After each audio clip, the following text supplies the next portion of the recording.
Hello, my name is Opal Emilio, and this is my slideshow presentation for advocacy, resilience, and self-care.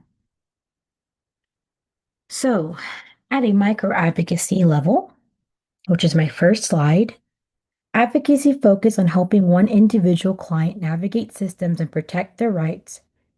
For example, if a client is denied housing or services, a social worker can intervene by communicating with agencies, helping the client file complaints or educating the client about their legal rights. This connects to empathy because the social workers are not just understanding emotions, but taking action to support clients. Research shows that empathy includes conscious decision making to take empathetic action. Additionally, this means that advocacy is part of the ethical practice. Studies show that clients who experience empathy during services achieve improved outcomes, highlighting how micro level advocacy directly impacts individuals' well being. For my next slide, meso advocacy. Meso level advocacy focuses on groups, families, and communities rather than on a single individual. Social workers might organize support groups, connect families to shared sources, or help communities build support networks.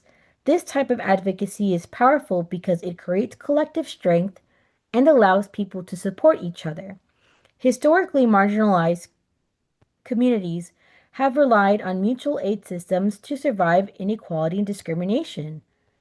During Reconstruction, Black communities built resilience through mutual aid societies to provide social and economic support.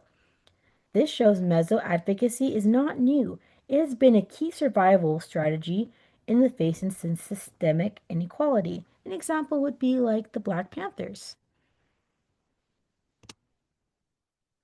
In my next slide, in micro advocacy involves changing policy, laws, and systems that affect large groups of people.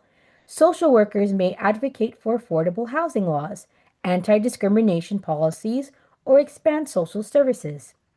Social work as a profession has always been connected to major reform movements focused on inequality, labor rights, and civil rights. However, history has also shown that social work has sometimes contributed to harmful systems, such as those tied to inequality or control. This highlights the importance of ethical informed advocacy that prioritizes justice. Micro level work is essential because it addresses the root causes of poverty and inequality than just individual cases. In some cases where this had a negative impact would have been the Jim Crow laws and black codes. For my last slide, I will be talking about burnout and self-care. Burnout can happen to social workers due to the demands of the job. Burnout is a major concern to the profession because it requires a constant emotional engagement with clients. Research shows that empathy improves client outcomes, but it can also lead to emotional exhaustion if not properly managed. Empathy involves both emotional and cognitive processes, meaning social workers must regulate their emotions while still supporting clients. Strategies like mindfulness, self awareness, and setting boundaries help prevent burnout and maintain effectiveness.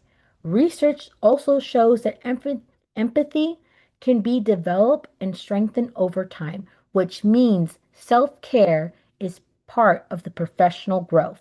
Without these strategies, social workers risk becoming overwhelmed and less effective, which would not be good for them to be doing this job and will cause them to either leave the profession or get fired. This is my reference page, and thank you so much.